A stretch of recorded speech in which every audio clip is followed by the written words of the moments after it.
Soyez les bienvenus dans cette dernière édition 2021 du Journal du Rock, une fin d'année riche en actualités. Le Journal du Rock de Classic 21. Même s'il s'agit manifestement d'une plaisanterie, on commence par cette info qui pourrait bien vous donner le sourire. Yeshiva Har Torah, une école primaire moderne orthodoxe du Queens à New York, a publié sur Twitter que tout élève incapable de citer 3 titres du groupe qu'il arbore sur ses vêtements ne serait plus autorisé à les porter. Et d'ajouter, l'élève qui pensait que Nirvana était une marque de vêtements a été renvoyé de l'établissement.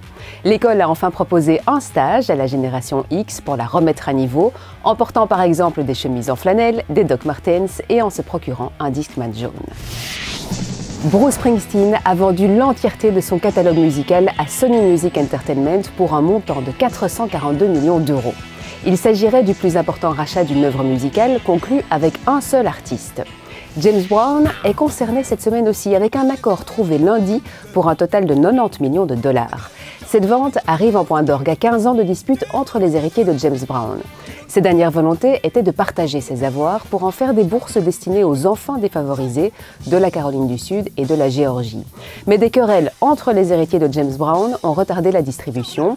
Eux n'ont reçu que ses biens et ses costumes de scène, ainsi que 2 millions de dollars pour les études de ses petits-enfants. Notez que dès ce 20 décembre, Classic 21 soulignera les 15 ans de la disparition de James Brown dans le cadre d'une série exceptionnelle signée Walter de Padua. Steve Bronski, le cofondateur et claviériste du groupe pop des années 80 Bronski Beat, est décédé à l'âge de 61 ans. Il a succombé à une intoxication de fumée dans l'incendie de son appartement de Soho. Son aide-soignante, Joséphine Samuel, qui prenait soin de lui depuis l'attaque qu'il avait foudroyée il y a 3 ans, a expliqué que le musicien vivait au centre de Londres et qu'un incendie s'est déclaré chez lui le 7 décembre.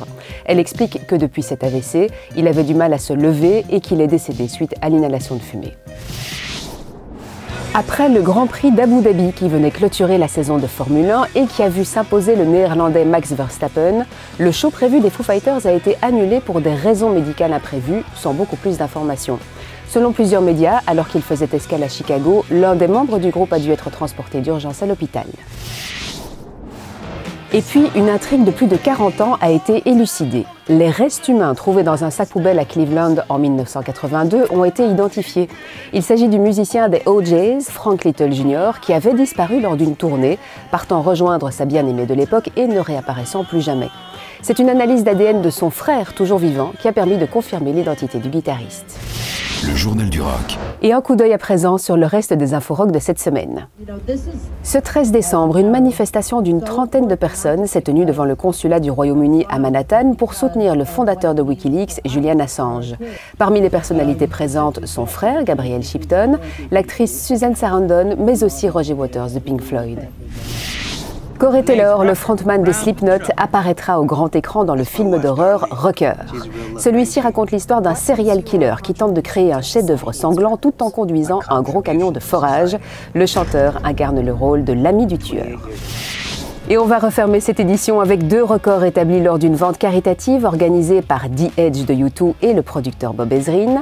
Une basse de Paul McCartney d'abord, qu'il avait utilisée en studio et en tournée avec les Wings, et qui est partie au prix de 490 100 $. Et Eddie Vedder, frontman de Pearl Jam, a quant à lui vendu une guitare brisée sur scène au prix de 266 200 $. Retrouvez le Journal du Rock sur classic21.be.